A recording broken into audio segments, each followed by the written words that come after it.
대한민국의 네로라 하는 살림꾼, 열성 자녀 교육으로 소문난 워너비 스타였죠. 세상을 떠들썩하게 한 이혼, 롤러코스터처럼 드라마틱한 인생을 살아온 그녀가 작가로 우리를 찾아왔습니다. 치열하게 보낸 지난 6년의 시간, 상처를 드러내고 세간의 편견과 싸우면서 쟁취한 내면의 평안. 이제서야 혼자 사는 법을, 혼자 서는 기술을 터득하게 되었다고 하는데요. 작가 서정희, 그녀의 이야기를 들어봅니다.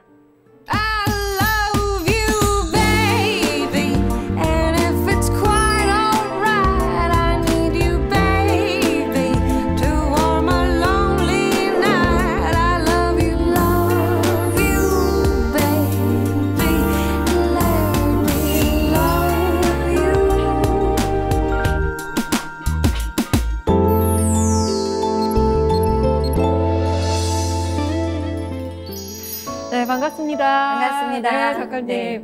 나이나 동안이라는 키워드로만 소구되는 게 속상하다라고 하셨는데 그 말을 안 할 수가 없어요. 정말 동안이시네요. 비결이 뭔가요? 네, 어쨌든 계속 받는 질문이 동안 질문이에요. 그쵸. 그런데 이제 익숙해졌고 또 이것을 또 받아들일 때 이제는 예전에는 부정적으로 받아들였잖아요. 네. 지금은 아주 기쁜 마음으로 받아들이고 있고요. 네. 노력하죠. 노력 안 하고 어떻게 이뻐질 수 있겠어요. 그렇죠, 그쵸? 그렇죠. 맞죠? 네. 노력 열심히 해보겠습니다. 근데 제가 책을 통해서 굉장히 인상 깊었던 게 인생을 통틀어서 지금이 가장 행복하다라고 하셨거든요. Yes. 어떤 점이 가장 행복한가요? 사실 예전에는 몰랐던 그 자유라는 것을, 진정한 자유라는 것이 어떤 것인지, 나는 자유를 누리고 있었다고 생각했는데도 그건 진정한 자유가 아니었죠. 왜냐하면 한계가 있었고 구속이 있었고 속박이 있었고 골방이 있었고 근데 지금 제가 혼자 즐기고 뭐 느끼고 이런 소속되는 모든 것들이 신기하고 즐겁고 또 함께하는 것이 이렇게 진정한 자유를 저에게 느끼게 해줘서 이제야 나는 혼자 사니 좋다라는 것을 진정 느끼고 있는 시간이 되었습니다. 작가님께서 느끼신 행복 그리고 그 자유에 대해서 좀 더 알고 싶어지는데요. 저희가 귀 기울여서 잘 들어보겠습니다. 고맙습니다. 네, 감사합니다.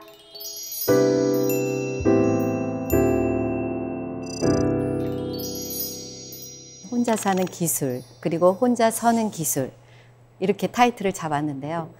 혼자 산다는 것에 대해서 요즘은 특별히 많이 생각하는 시간이었어요. 그리고 이제야 내가 혼자서 살아가는 것뿐이 아니라 이제 혼자서 진정하게 서고 있다라는 생각이 들고 있고요.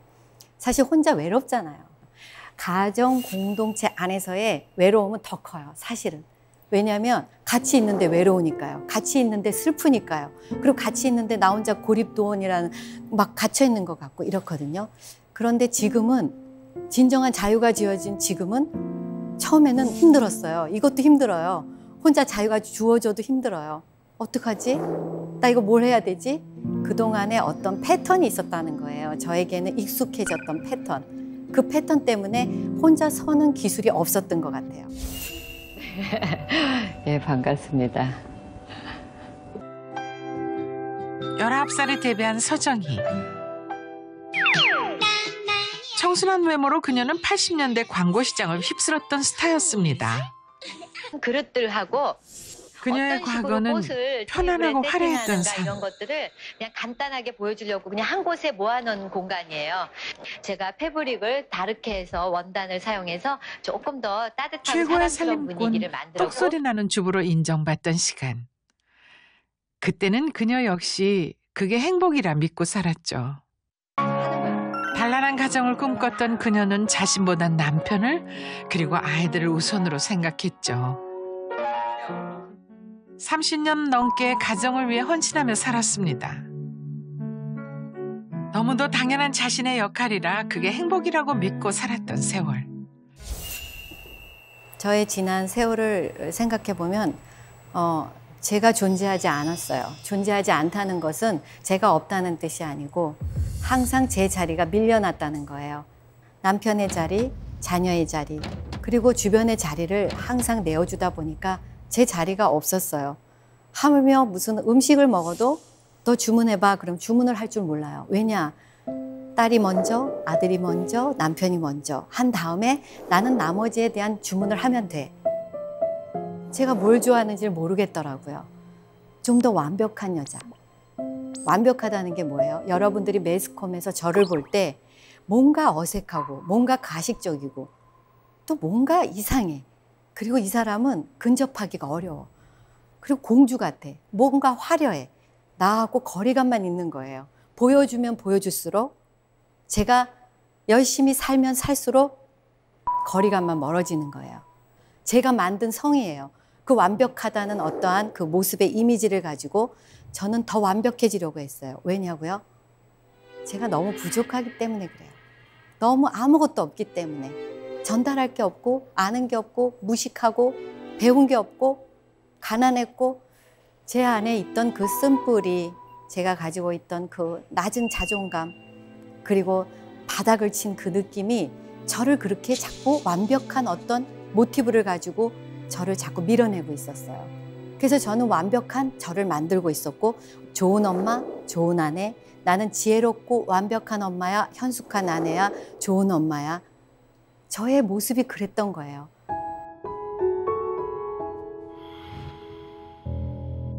그런데요, 제가 완벽하다고 하는 것들은 내 가족을 피곤하게 했던 거예요.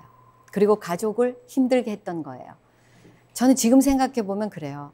아이들은 저에게 굉장한 부담을 느꼈을 거예요. 왜냐하면 좋은 환경을 만들기 위해서 저는 아이들이 먹는 거, 입는 거, 그리고 주변 환경, 이런 모든 것들을 참 완벽하게 해냈다 했거든요. 그런데 우리 아들인 엄마, 나는 도대체가 내 냄새를 모르겠어. 도대체가 엄마가 자꾸 시트를 갈고 베개를 갈고 이 두배 커버를 자꾸 갈다 보니까 아들이 자기 냄새를 모르겠다는 거예요. 제발 청소하지 마. 그랬는데 제가 알았다고 했어요. 그리고 우리 아들이 방문을 잠그고 나가버렸어요. 저는 그 방문을 아들이 나간 다음에 열었어요. 그리고 저는 청소를 똑같이 해놓고 안 한 척했어요. 우리 아들이 와서 폭발해버렸어요. 어떻게 폭발했는지 아세요? 아들이 갑자기 제 있던 안방에 오더니, 그리고 메이크업실에 오더니 그 파우더룸에서 다 꺼내내는 거예요. 다 꺼내내더니 화장실에다 다 갖다 놔요. 또 화장실에 있던 것들을 막 안방으로 옮겨놔요. 그리고 주방에 있던 거를 막 섞어 놓는 거예요. 그러더니 뭐라 그러냐면, 기분이 어때? 기분이 어때? 그러는 거예요. 저 울었어요. 아니, 나는 그렇게 한 게 아니잖아요. 자기 방만 치워준 것 뿐인데 왜 내 물건을 일로 절로 옮기냔 말이에요.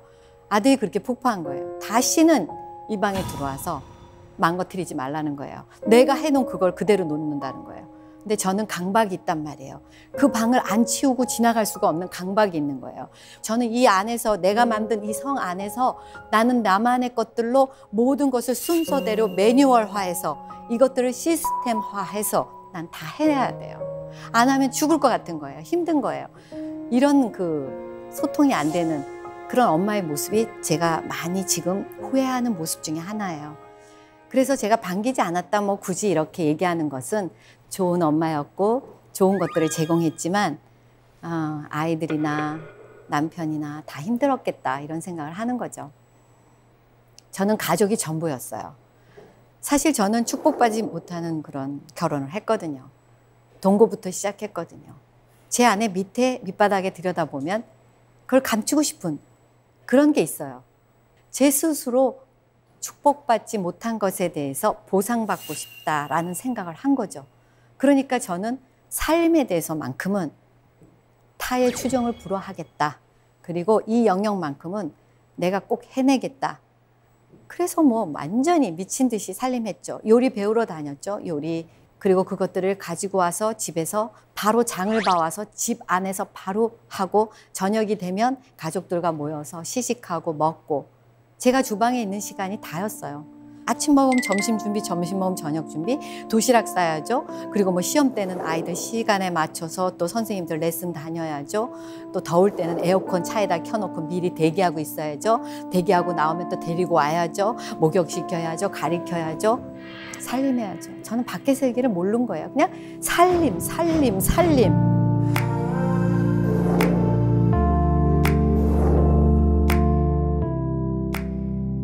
저희 집은 참 손님들이 많이 왔어요. 그리고 저희 집을 구경하기 위해서 많이들 오고 싶어 했고 저는 그걸 기꺼이 즐겼죠.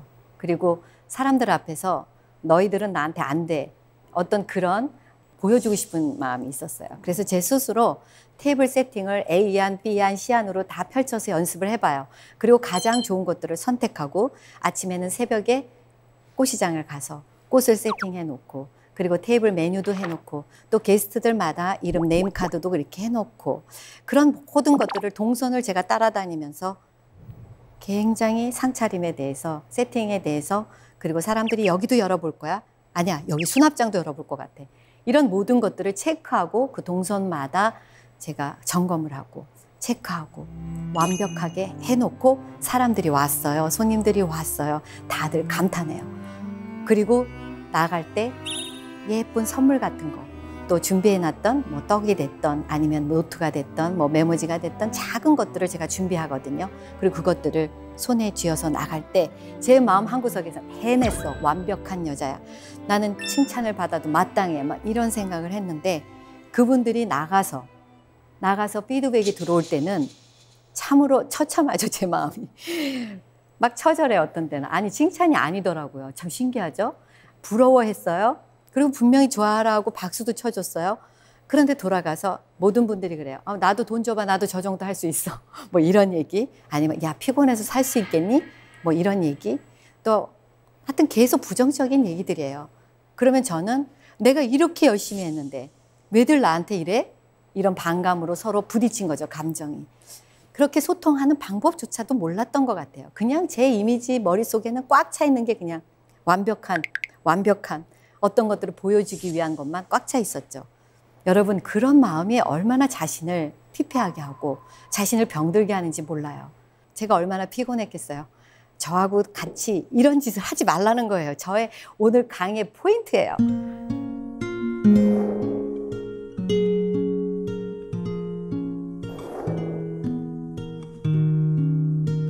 제가 혼자 살면서 나를 관찰하는 시간을 가져야겠다는 생각을 한 것은 내가 뭘 좋아하는지, 내가 어떤 사람인지 알아야 되는 거잖아요. 근데 너무 막연한 거예요. 그래서 제가 저를 추적하기 시작했어요. 나는 도대체 어떤 사람인가? 그런 시간들이 필요했던 것 같아요. 제가 한 번은 별내라는 곳에 살았어요. 제가 이제 강남에 오랜 동안 살았기 때문에 강남을 벗어나면 굉장히 두렵고 사실 무섭고 낯설고 이런 느낌이 있어요. 그런데 갑자기 이혼 후에 제가 원하든 원치 않든 가게 된 거예요. 거기서 저는 어떤 생각을 했냐면 이혼의 그 대가가 너무 힘드니까 내가 이것 때문에 이혼당한 것 같다라는 그게 바로 완벽한 살림에 대한 거였어요. 나 이거 다 때려칠 거야. 나 이거 다 쓸어버릴 거야. 내가 이것 때문에 이 한 짐 되는 이것 때문에 쓸고 닦고 하다가 인생 다 끝났어. 나 이제 이혼했으니까 나는 좀 새로운 나를 발견하고 살아야겠다. 그런 생각을 한 거죠. 그래서 제일 먼저 제가 도전했던 게 살림을 안 하는 거였어요. 나 살림 이제 안 할 거야. 나도 지겨워. 사실 힘들죠. 살림이라는 게 힘들거든요. 제가 열심히 하고 인정받았지만 하기 싫을 때가 사실 더 많았어요. 그걸 이겨내는 내 본능을 거스리는 제 마음이 너무 힘든 거예요. 나 살림 안 해 이제. 그렇게 생각한 거죠. 그리고 살림을 안 해봤어요. 그리고 집안도 안 꾸몄고 그리고 막 널브러져 있고 침대 정리 안 하고 그리고 반찬도 우리 세팅해서 제가 깔끔하게 먹는 거 SNS에서 보셨죠. 근데 그렇게 안 하고 그냥 막 늘어놓고 플라스틱통 갖고 온 채로 뚜껑 열어서 그냥 먹어보고 또 예전 같으면 세팅하고 덜어놓고 분리하고 날짜별로 메모해서 지퍼락에 딱 정리해서 냉동고에 보관할 것과 냉장고에 보관할 것 그리고 지금 먹을 것 날짜 딱 쓰고 이렇게 해서 정돈이 다 되어 있죠. 그걸 안 하겠다는 거예요. 왜냐? 나는 이혼이 됐기 때문에 난 이렇게 살지 않겠다는 게 제가 얼마나 치를 떨며 결심했겠어요.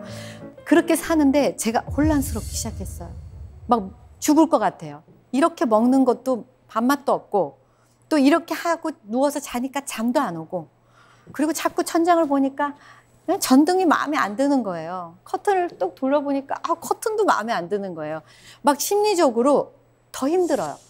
그래서 그날 제가 어떤 생각을 했냐면 내가 살던 데 가서 내가 살던 패턴을 물론 규모야 당연히 줄이겠지만 뭔가 내가 이것을 인정하고 내가 이 좋아하는 사람이라는 것, 내가 인테리어를 좋아하고 정리정돈을 좋아하고 나는 여기에서 이렇게 대충 먹는 게 힘들고 신문지 깔고 막 먹고 싶은데 내 마음이 더 우울하고 그냥 인정해버리자. 그래서 제가 다시 이삿짐을 싸고 강남으로 들어왔어요. 그래서 이제 월세집인데 월세집을 누가 사실 수리 안 하잖아요. 그런데 제가 이랬어요. 나는 역시 이것들을 좀 고치고 예쁘게 하고 살아야 나의 가졌던 그 크리에이티브한 것들, 인텔리전트한 것들, 그리고 그런 것들이 일어날 것 같은 거예요. 그런 것들을 막 교차되는 제 마음을 가지고 생각하면서 설계를 하기 시작했어요. 그래서 저 거기에다가 돈을 많이 투자하지 않고도 효과적인 것들을 그리기 시작했어요. 그리고 전등도 그리고 나는 여기다 이걸 다룰 거야. 나는 이걸 다룰 거야. 그리고 발품을 팔면서 다니니까 제가 막 살아나는 거예요. 그리고 제가 이제야 나를 찾은 것 같은 거예요. 역시 서정이는 집안을 꾸며야 돼. 그리고 옷도 마찬가지죠. 제 별명이 설정서잖아요. 그냥 해보는 거예요. 염색도 하고 옷도 갈아입고 잠옷도 이거 입었다 저거 입었다. 역시 서정이는 설정서가 맞아. 그냥 인정하는 거예요. 여러분들이 봐주던 안 봐주던 저는 그냥 거울 앞에 있는 게 좋고요. 그냥 이렇게 꾸미고 있는 게 좋아요. 잘 때도 잠옷 예쁘게 입는 게 좋고요. 머리도 예쁘게 묶고 이렇게 풀렀다가 땄다가 삐삐머리 했다가 빨강 머리 애니 됐다가 이런 게 바로 서정이라는 거죠. 그걸 제가 인정하는 시간이 6년이 걸렸던 거예요. 이제야 제가 저를 사랑하게 되는 바로 그 길목에 와 있는 것 같아요.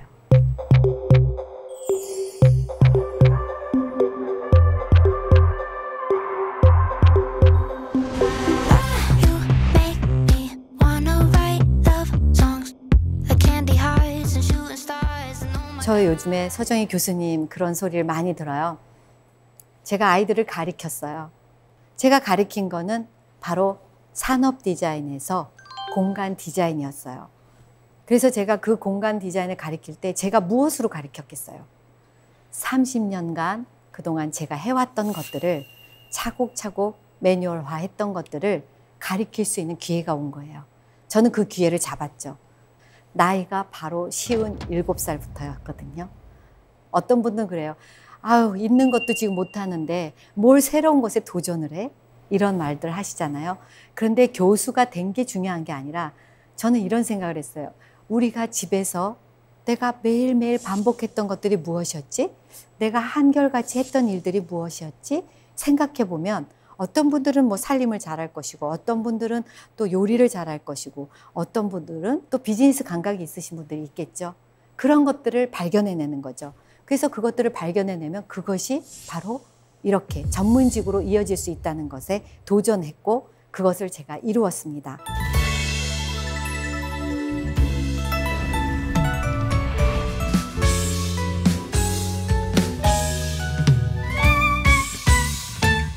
사실 작가라는 타이틀은 꽤 오래전부터 제게 있었던 거예요.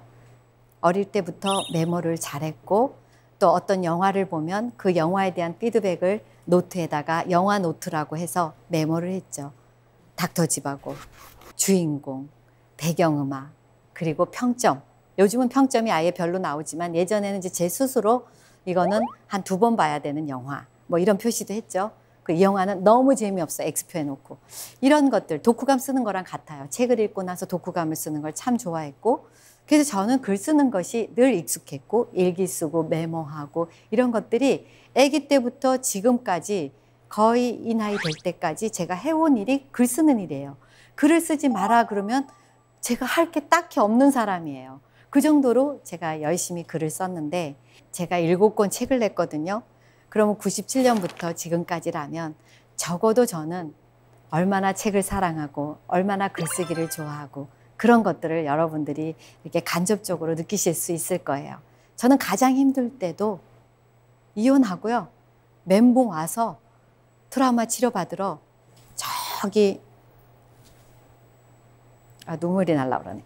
거기 병원 다닐 때도 돌아오는 길에 국보문고에 들려서 책을 사갖고 왔어요. 그리고 그 해에 베스트셀러들, 뭐 인문학 강의도 좋아하죠. 가지고 와서 읽어요. 시집도 읽어요. 그리고 거기서 오는 영감을 얻고 그들과 소통하고 거기다가 펜으로 적고 그다음에 노트에 옮겨 적고 또 그것을 서정의화해요. 너무 좋은 글을 제 글로 제 것으로 다시 되새김질해서 다시 한번 적어놓고 이런 과정들이 참 많았던 것 같아요. 저는 작가라고 여러분들이 안 불러주셔도 저는 작가예요. 왜냐하면 그만큼 제가 사랑하는 잡입니다.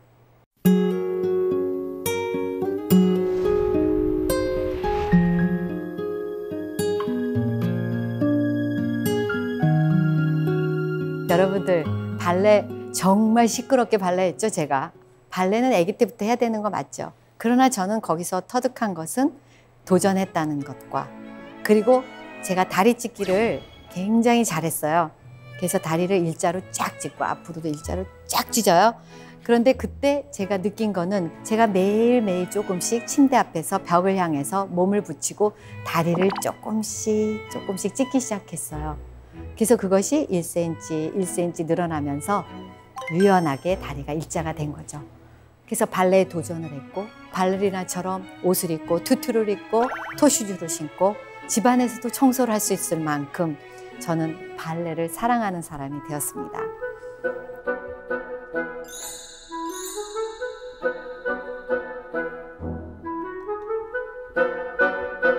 정말 새로운 것에 많은 도전을 해 오셨잖아요. 네. 요즘 푹 빠져 있는 게 있으신가요? 네, 지금 오늘도 노래 연습 1시간 하고 왔거든요.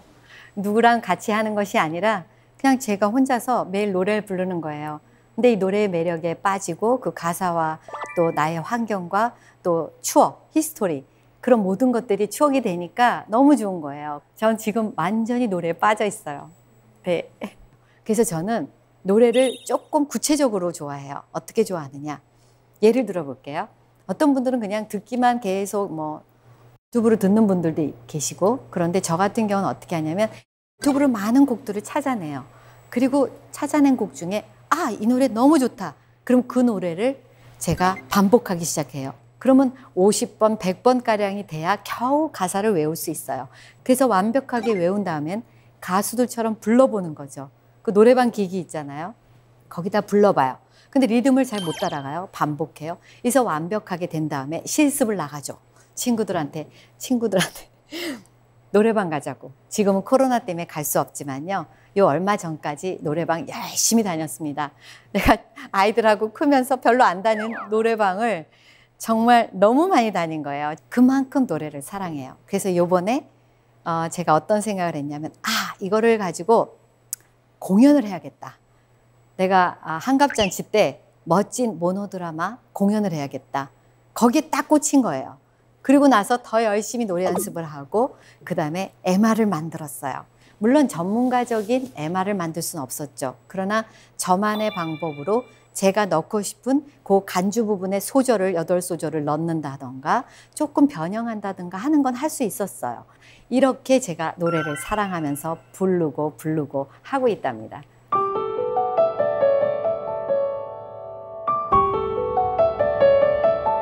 저는 요즘 너무 많은 것들을 배우고 있어요. 그리고 시간이 없어요. 너무 피곤해요. 어떤 때는 골아 떨어져요. 예전에는 수면제가 필요했었어요. 근데 요즘에는 육체적으로도 정신적으로도 가동 중이에요. 풀가동. 그러니까 많이 피곤해요. 사람들이 야, 그 나이에 뭘 그렇게 배우러 다니냐, 뭘 그렇게 하냐. 근데 저는요, 배우는 거를 즐거워하기도 하고 도전하고 싶어 하기도 하고 용기를 갖고 호기심을 갖고 계속 도전해요. 근데 이런 것들이 나의 그 없었던 감정 또 없었던 재능을 발견하게 되는 것도 있고요. 또 해보니까 이건 도저히 넘을 수 없는 벽이 있어요. 그럼 포기하는 거예요. 아니 말고죠 뭐. 근데 이런 것들을 해보지도 않고 무조건 그냥 생각만 해가지고는 알아낼 길이 없는 거죠. 그래서 저는 같이 도전하자는 거예요. 그래서 그냥 해보고 아니면 포기하고 포기하는 거 하고 저는 해보는 게요. 도전하고 포기가 같아요. 그래서 도전했다가 아니면 포기하고 포기하는 것에 대해서 너무 힘들어하지 마세요. 포기하면 새로운 것들을 또 발전할 수 있고 새로운 것들을 배우고자 하는 욕구가 또 생기거든요. 제 안에 이 욕망, 욕구는 끝이 없는 것 같아요. 그래서 저는 나이에 구애받지 않고 그냥 다양성 있게 친구도 많이 사귀고 배우는 것도 끝이 없게. 그러니까 너무 바쁘게. 그래서 저희 하루 일상이 좀 분주함으로 바빠요. 예전에 느끼지 못한 거죠. 이 분주함이 너무 좋아요. 그래서 저는 제가 항상 새로운 것들, 가능성에 마음을 오픈 마인드를 하고 있는 거죠. 이런 것들이 나를 다져지고 혼자 서는 기술로, 스킬로 저를 발전시킨 것 같아요.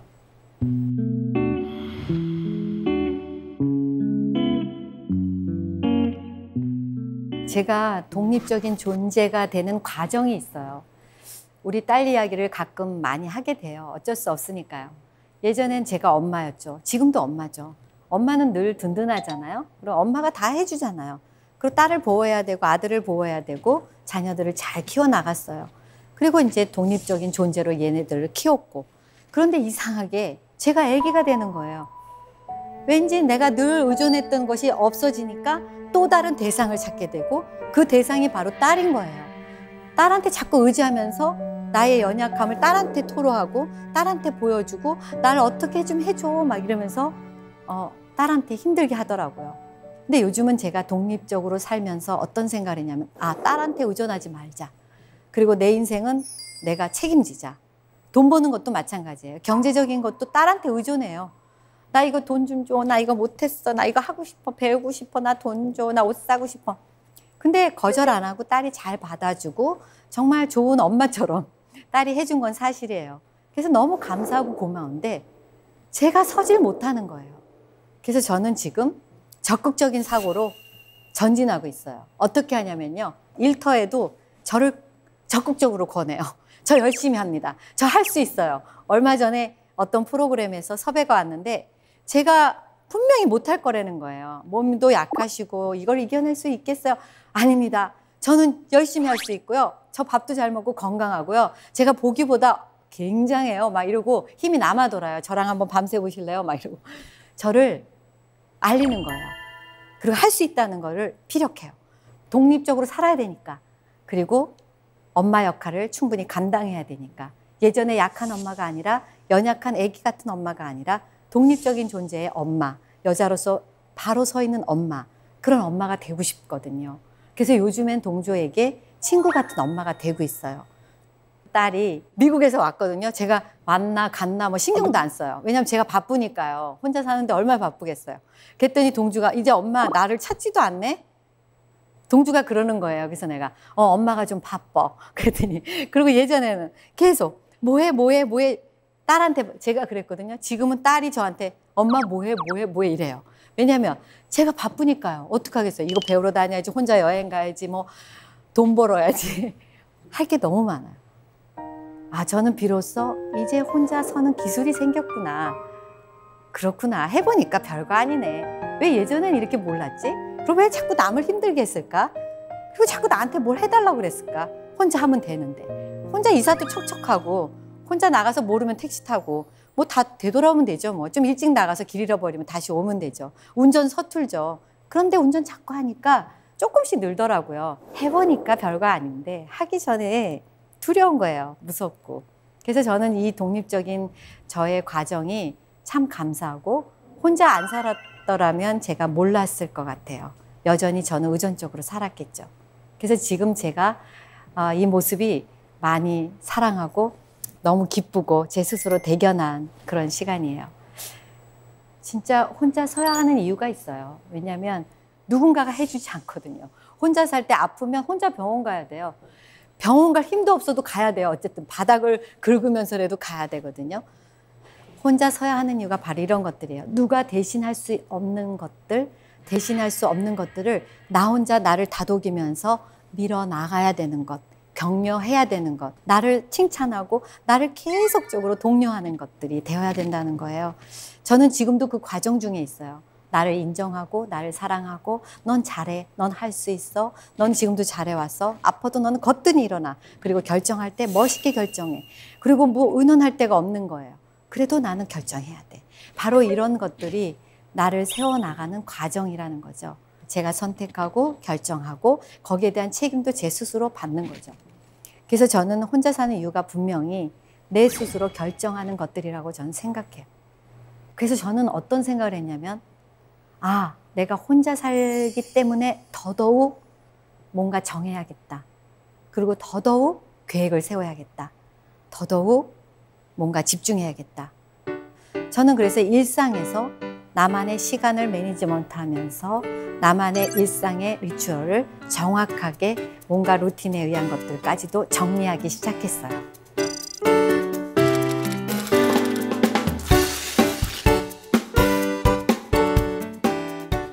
저는 혼자 살면서 사실 예전에 가족들과 있을 때보다 더 타이트하게 시간을 만지고 있어요.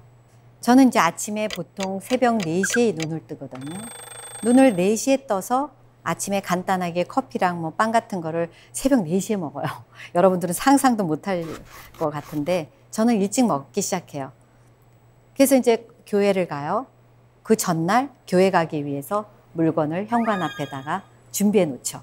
왜냐하면 가기 싫을 때도 있고 가고 싶을 때가 있거든요. 그러나 저는 이 정확하게 저의 일상의 그런 계획대로 시간 매니지먼트를 하는 것들이에요. 그래서 조금 내가 불편하고 가기 싫은 것을 이겨내는 것, 그것을 저를 훈련한다고 저는 생각을 하거든요. 그래서 이제 현관에 놓고 새벽 기도를 다녀와요.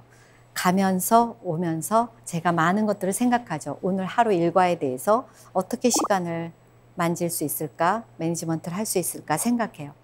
그리고 돌아오면은 제가 성경 공부를 다시 해요. 혼자서 묵상을 하고 기도하고 노트 정리를 하죠. 이거는 일기와도 같은 거예요. 그래서 하루를 정리하고 접어서 놓고 그리고 아침 식사를 해요.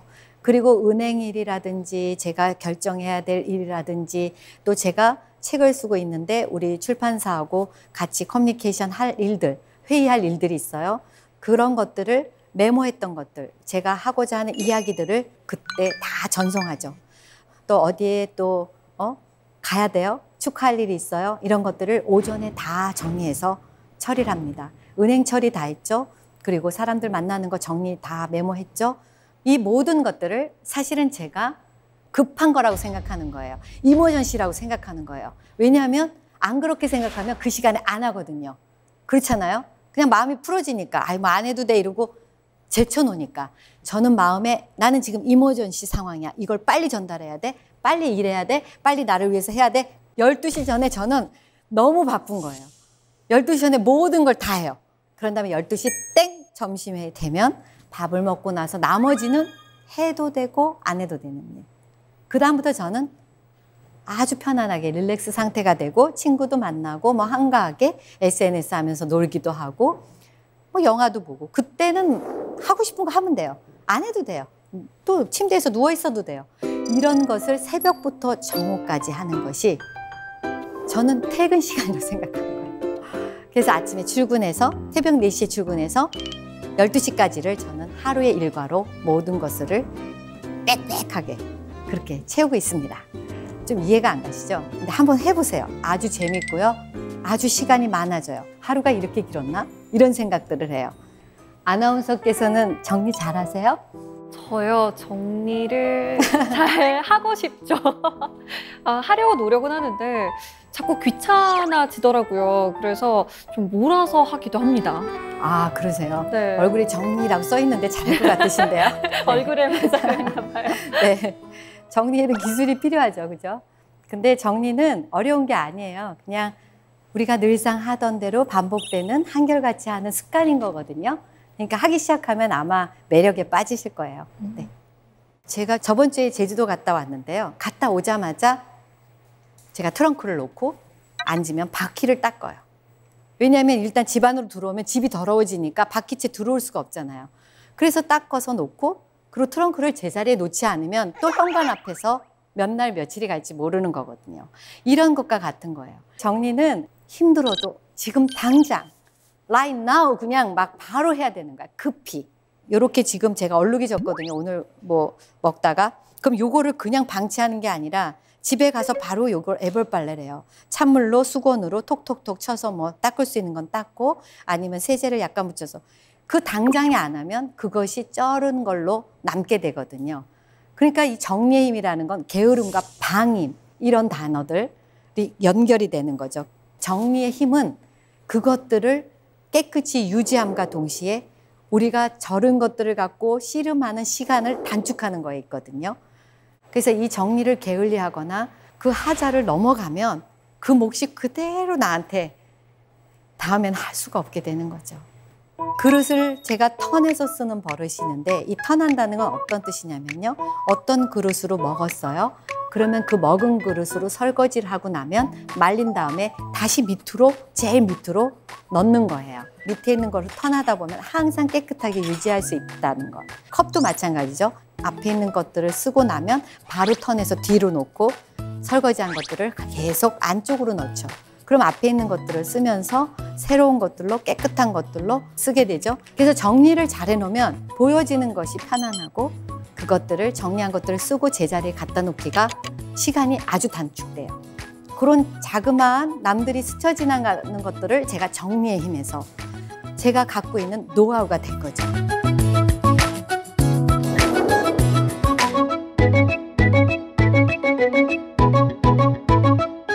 서정이가, 혼자 사는 서정이가, 이 서정이가, 예전의 서정이가 아닌 지금의 서정이가 하고 싶은 말이 무엇일까 생각해 봤는데요. 저는 일단 정말 나를 사랑하는 방법을 배우고 있어요. 6년이라는 세월 동안 전 참으로 처절하게 홀가분해지기 위해서 엄청 노력했던 것 같아요. 여러분, 제 얼굴 보세요. 밝아지지 않았어요? 정말 밝은 것 같아요. 제가 지나가다가 혼자 거울 보고 웃다가 참 밝다. 옛날엔 거울 볼 때도 뭔가 심각해요. 제 얼굴이. 그러니까 저는 행복하지 않다였던 거였거든요. 진정 내 안의 것들 사랑하지 않았고요. 나를 사랑하지도 않았고 그냥 보여지는 것에 급급했던 삶이었던 거죠. 다 필요 없더라고요. 내가 이 멋진 소파, 멋진 그림, 멋진 그릇들 별로 필요한 게 없더라고요. 다 털고 내려왔어요.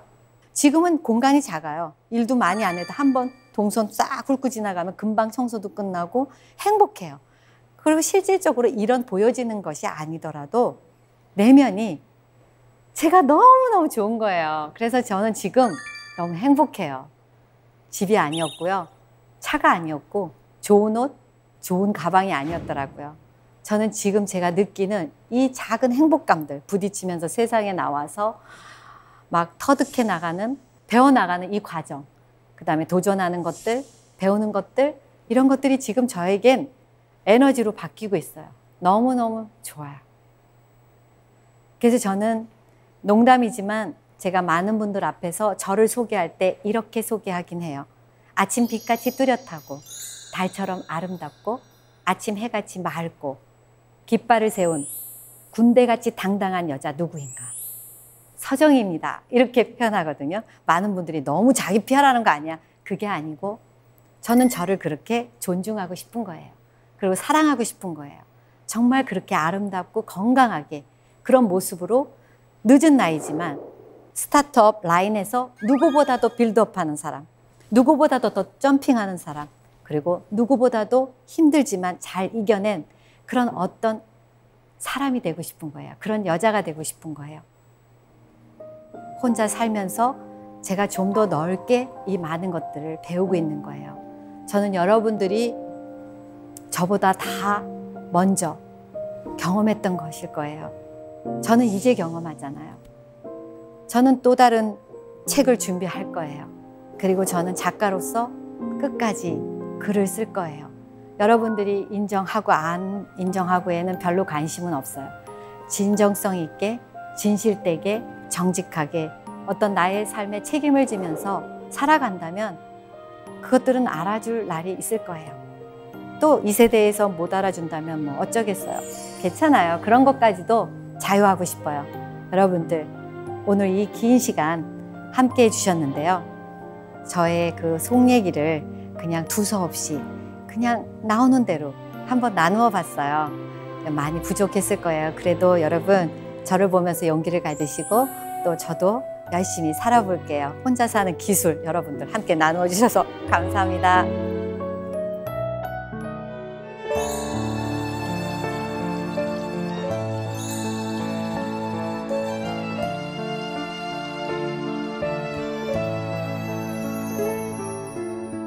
당신은 무슨 일로 그리합니까? 홀로 이 겨울에 주저앉아서 바릇한 불포기가 돋아나오고 잔물이 봄바람에 해적일 때에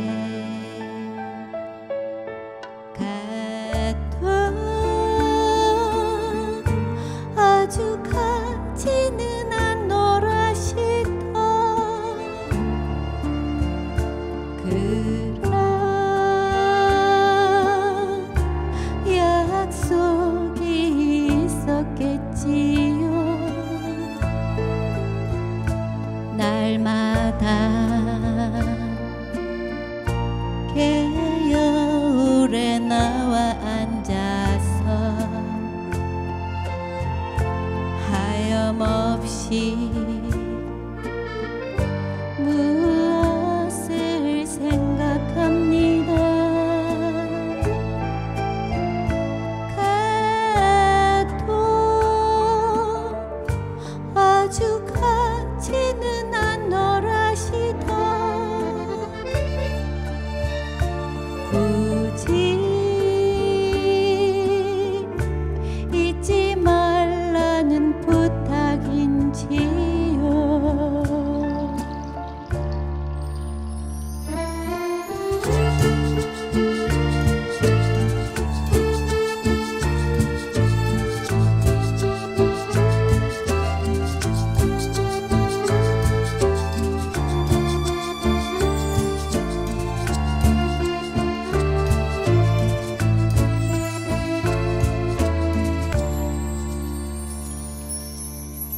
굳이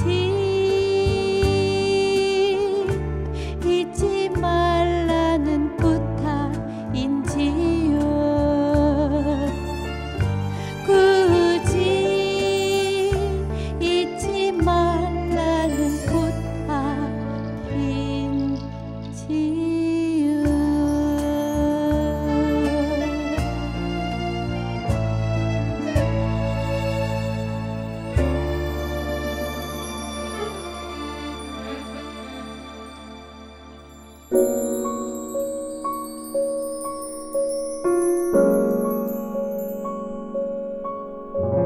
네, 강연 잘 들었습니다. 강연을 듣다 보니까 정말 내면이 강한 분이다, 단단한 분이다라는 생각이 들더라고요. 맞아요. 사실 우리가 겉은 제가 좀 약해 보이지만 내면이 강한 것 같아요. 살면서 사실 많은 어려움도 있었고 남들은 화려한 모습만 봤지만 사실 내면으로 힘들었던 적이 많거든요. 그런 것을 보면서 제가 오늘 스미다를 통해서 나를 좀 정리하는 시간이었어요. 너무 좋았어요. 저희도 정말 좋았습니다. 네. 자, 사세계 공동체 여러분께서 질문을 미리 보내주셨는데요. 지금 한번 볼까요? 네, 먼저 이혜숙님의 질문입니다. 안녕하세요. 소정희 작가님에게 질문이 있습니다. 자존감 회복에 가장 도움이 되었던 활동은 무엇이었는지 궁금합니다. 정말 많은 걸 하셨는데 가장 자존감 회복에 도움이 됐던 것 어떤 건가요? 자존감은 일단 나를 사랑하는 것부터 시작했던 것 같아요. 나를 존중하지 않고 넘어가면서 일어나는 일은 없는 것 같아요. 자존감을 회복한다는 것은 일단 나를 관찰하고 나를 돌아보고 나를 사랑하고 나부터 정리가 안 된 상태에서는 그 어떤 것도 하기가 어렵더라고요. 그래서 저는 본인을 많이 사랑하세요. 네. 근데 내 자신이 너무 싫을 때가 있잖아요. 그걸 일으켜야죠. 그 마음을. 저도요, 너무 싫을 때가 많았어요. 쳐다보기도 싫고 나 존재 자체가 그냥 빨리 이 땅에서 없어졌으면 나는 쓰레기 같은 존재야. 나는 정말 고운 가루가 돼서 없어지고 싶다는 생각했거든요. 네. 그런데 그것들을 전환해버리니까 새로운 것들로 채우기 시작하니까 나쁜 것들을 덮어나가는 거예요. 좋은 것들, 좋은 소식으로 자꾸 덮기 시작했어요. 그리고 아름다운 것들로 덮기 시작하니까 나쁜 것들이 밀려나가더라고요. 그래서 요즘은 좋은 얘기들을 많이 듣고 있어요. 아마 더 많이 네. 들으실 것 같아요. 네. 그래서 좋은 것들로 생각으로 많이 바꾸시면 좋을 것 같아요. 네. 자, 마지막 질문 받아보겠습니다. 배수은님의 사연입니다. 안녕하세요. 서정희 씨에게 드리고 싶은 질문은요. 지금 대한민국에서 40대와 50대를 지나고 있는 여성들을 위한 응원의 메시지 한마디 부탁드리겠습니다. 응원의 메시지를 받으면 엄청 힘이 나실 것 같아요. 네, 정말 화이팅이고요. 우리가 아이들 키울 때요. 정말 얼마나 많이 투자하고 신경 쓰고 그 시간을 아끼면서 얼마나 많은 것들을 가르치고 정말 많은 것들을 일으켰잖아요. 네. 그런데 그거에 단 10분의 1이라도 나를 위해서 사용한 적이 있나요? 없는 거예요. 또 나를 위해서 투자한 적이 있나요? 없는 거예요. 제 자리가 없는 거예요. 그러니까 우리에게 질문을 저에게 하시는 분들은 정말 우리가 10분의 1이라도 나에게 투자하고 나를 격려하는 시간들을 가졌으면 좋겠어요. 그래서 나를 더 사랑하는 시간, 더 투자하는 시간, 나를 위해서, 누구를 위해서가 아닌 나를 위해서 더 존중하고 사랑하고 보배롭고 그런 존재라는 걸 아셨으면 좋겠습니다. 그래서 저는 적극 권유하는 거는 배우고 싶었던 것, 제쳐놨던 것, 미뤄놨던 것들을 한번 도전해 보시라고 말씀드리고 싶어요. 제가 쓸데없는 걸 배운 게 많잖아요. 네. 예를 들면 발레도 사실은 10번 배우고 잘 못하는 사진만 남았잖아요. 그런데 공연을 보면요. 아는 거예요. 저 동작에서 아 저렇게 하는구나 턴할 때 아 저거는 정말 잘했네 이런 것들 아는 것처럼 또 발레에 대한 정보뿐이 아니라 공연뿐만 아니라 다른 전시로 또 연결이 돼요. 이런 것처럼 음악을 하면은 또 좋은 친구들을 만나게 해요. 같이 노래 부르고 스트레스 풀고 힐링하고 또 바닷가에 가서도 그냥 노래 부르는 거예요. 그러면은 자연과 함께 내가 공유되는 게 있거든요. 이런 것들처럼 쓸데없는 건 없는 것 같아요. 잘못돼서 그 현장이 그럴지라도 그 상처로 인해서 우리가 더 일어나더라고요. 배우는 거 포기하지 마시고요. 그리고 자식들 다 필요 없어요. 그냥 나를 위해서 좀 사세요. 먹고 싶은 거 가다가 나는 그래 제주망고 먹을 거야. 그러면서 먹는 거죠. 나도 어제 샀거든. 나를 위해서 하나 사서 또 싹 먹어 치웠죠. 네. 이런 거예요. 그러니까 작은 거, 작은 행복이 뭐 그런 거 아니겠어요? 나를 위해서 하나 좀 투자할 필요가 있다. 오늘 강연 들으시고 많은 분들이 아 이제 나를 좀 관찰하고 나에게 투자하고 나를 좀 챙겨야겠다라고 생각하실 것 같아요. 오늘 강연 잘 들었습니다. 고맙습니다. 감사합니다.